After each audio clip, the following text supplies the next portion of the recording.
اس میں کتنی زکوٰۃ ہے اور سال میں کب دینی ہے۔ قرآن نے روزے کا حکم دیے، یا ایھا الذین آمنوا کتب علیکم الصیام، اے ایمان والا روزہ رکھنا تم پر فرض ہے۔ پیغمبر نے بتایا روزہ کب شروع کرنا ہے، ختم کب ہونا ہے، حالت روزہ میں کیا کرنا ہے اور کیا نہیں کرنا۔ اللہ رب العالمین نے حج کی بات کی، وَلِلَّهِ عَلَى النَّاسِ حِجُّ الْبَيْتِ مَنِ اسْتَطَاعَ إِلَيْهِ سَبِيلًا، اللہ ہی کے لیے لوگوں کے ذمے بیت اللہ کا حج ہے جو طاقت رکھتے ہیں وہاں جانے کی۔ تو کیسے کرنا ہے؟ انہی کپڑوں میں چلے جانا ہے یا انسلے کپڑے پہننے؟ نبی پاک نے بتایا رام باندھنا، مرد نے 2 انسلی چادریں لینی ہے، ایک نیچے باندھ لینی، ایک اوپر لے لینی۔ نیت جو ہے وہ کہاں سے کرنی؟ میقات 5 مقرر کر دیے کہ ان علاقوں سے جو لوگ آئیں گے اس میقات سے آگے نیت کے بغیر نہیں جائے گا۔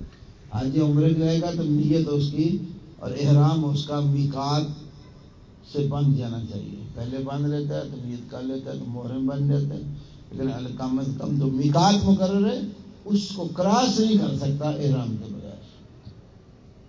احرام باندھے گا اور وہ پھر حج یا عمرے میں داخل ہونے کی نیت کر لے گا۔ کعبے جائے گا تو آپ کا حکم ہے، لیکن طواف کرنا کیسے؟ قرآن تو نہیں بتاتا نا۔ قرآن تو اتنا ہی کہتا ہے وَلْيَطَّوَّفُوا بِالْبَيْتِ الْعَتِيقِ، اس پرانے گھر کا طواف خوب کرو۔ کیسے کرنا ہے؟ چکر دائیں طرف سے شروع کرنا ہے، بائیں طرف سے شروع کرنا ہے، 1 لگانا ہے، 2 لگانے ہیں، 5 لگانے ہیں، 7 لگانے ہیں، 10 لگانے ہیں، 1000 لگانے ہیں۔ قرآن تو اس چپ ہے نا۔ اللہ کے نبی نے بتایا حجر اسود سے شروع کرنا ہے اور آپ کا یہ بایاں کندھا ننگا ہو، چاہے دائیں کندھے کو پٹاوی ہو اور یہ کندھا آپ کا کعبے کی طرف ہو، اور پھر وہاں سے حجر اسود کو بوسہ دے لو، بوسہ نہیں دیتے ہاتھ لگا لو، ہاتھ میں کوئی چھڑی پاس ہے وہ لگ جائے تو اشارہ کرو، استلام کرو اور شروع کر دو۔ اب جو اذکار کرنا ہے کرتے چلے جاؤ، رکن یمانی کے پاس آؤ گے، ہاتھ لگ گیا فابیا، نہیں تو ایسے ہی گزر جاؤ۔ ربنا آتنا وہاں سے پڑھو اور پڑھتے چلے جاؤ، جب حجر اسود کے پاس آؤ گے 1 چکر پورا ہو گیا۔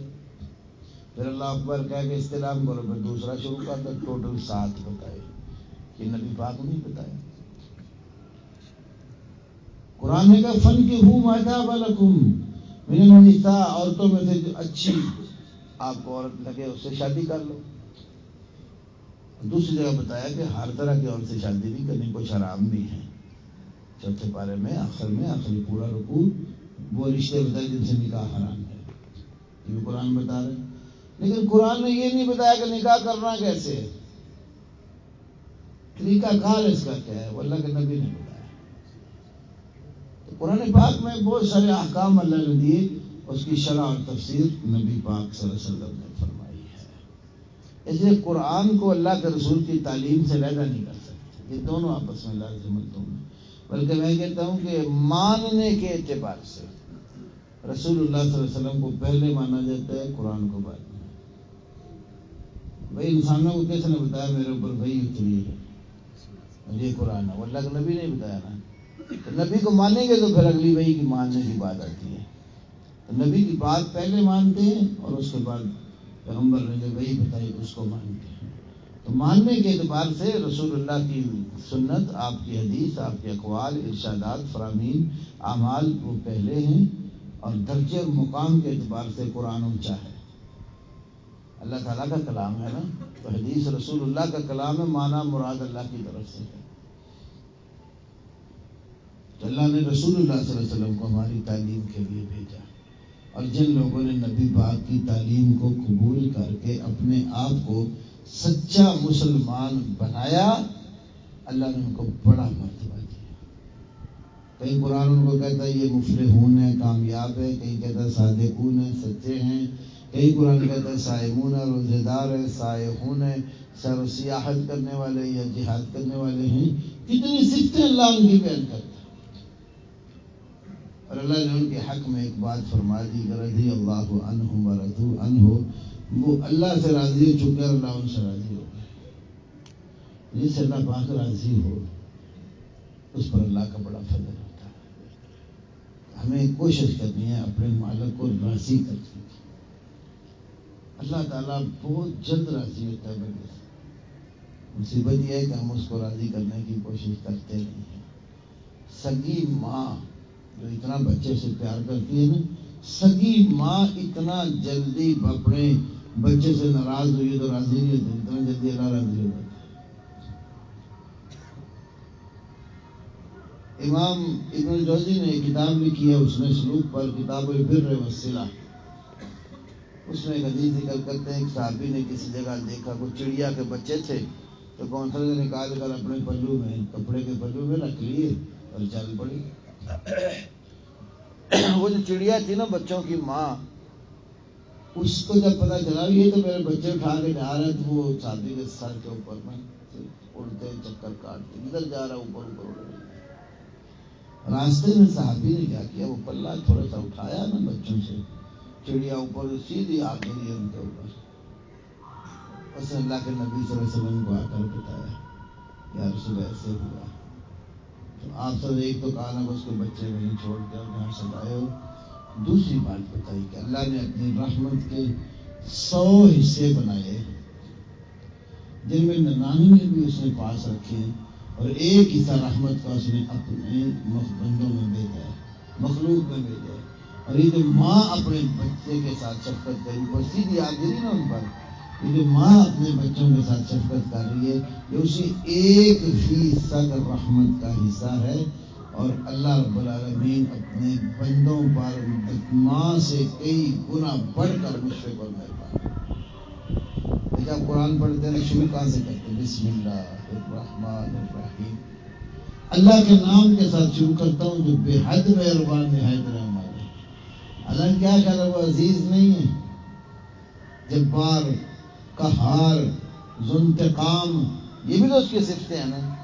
وہ غضبناک بھی ہوتا ہے، وہ جبر اور قہر والا بھی ہے، وہ انتقام بھی لیتا ہے، شدید العقاب، سخت سزا دینے والا ہے، سریع الحساب، جلد حساب لینے والا ہے۔ یہ بھی تو اسی کی صفت ہے۔ لیکن اس نے قرآن جب شروع کیا ہے نا، تو ان میں سے کوئی غضب اور قہر والی اور جبر والی اور غصے والی صفت نہیں بیان کی، رحمت والی صفت بیان کی۔ بسم اللہ الرحمن الرحیم، رحمان میں اللہ کی رحمت کی وسعت بہت زیادہ بیان ہوئی ہے، اور رحیم میں اس وسعت کے، اس رحمت کا دوام کے ساتھ، ثبوت اور ہمیشگی کے ساتھ ہونا ذکر کیا ہے۔ ایک تو اللہ کی رحمت بے حد و حساب ہے، اور دوسری یہ رحمت عارضی نہیں ہے، یہ اللہ تعالیٰ کی دائمی صفت ہے جو اس سے کبھی منقطع ہونے والی ہے۔